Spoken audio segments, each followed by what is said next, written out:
Et salut tout le monde, alors aujourd'hui première vidéo de la chaîne. Donc cette chaîne pour commencer va parler d'airsoft. Donc ça va être une chaîne d'airsoft. Donc je vais faire des parties, des reviews, des tutos et donc tout ce qui tourne autour de l'airsoft.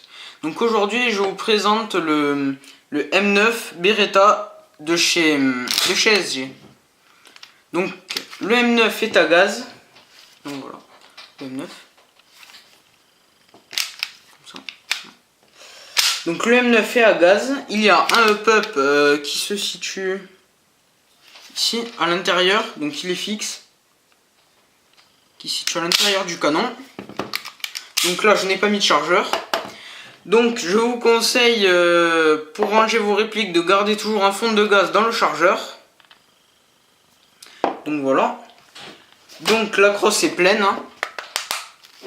Mais sauf qu'il y a le trou du chargeur. Voilà. Donc là ce qu'on voit c'est le nozzle. Donc la couleur de base est noire.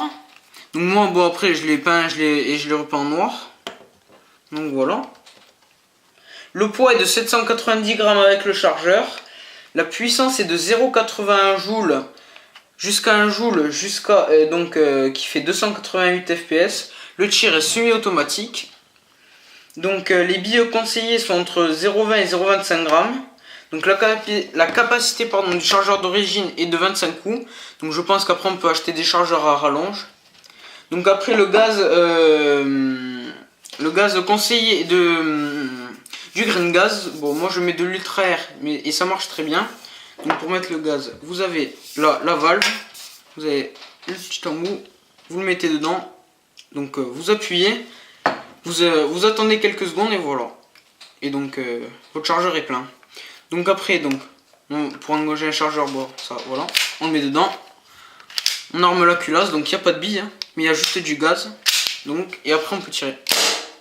Donc là comme il n'y a pas de bille, donc après on peut tenir. Voilà, il n'y a plus de gaz.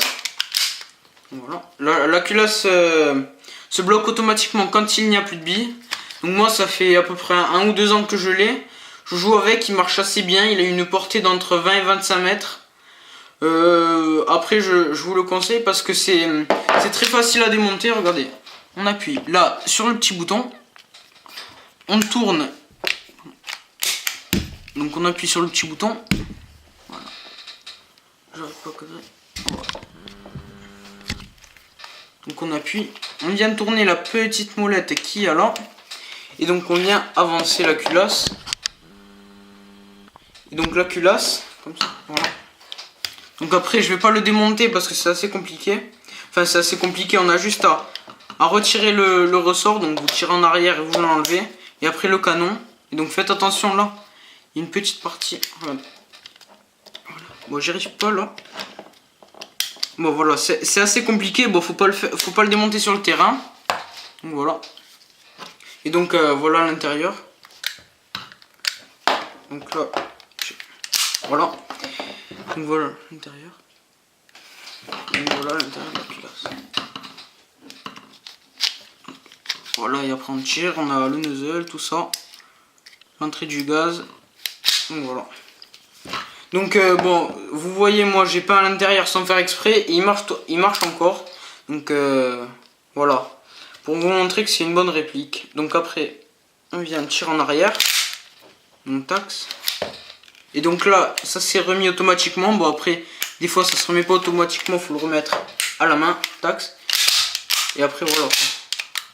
Et après là, vous avez la valve de purge de gaz. Donc à la fin de la partie, taxe.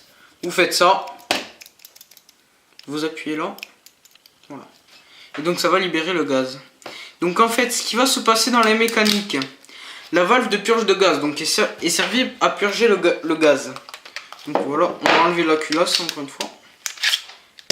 Donc je sais pas si on voit là à la caméra,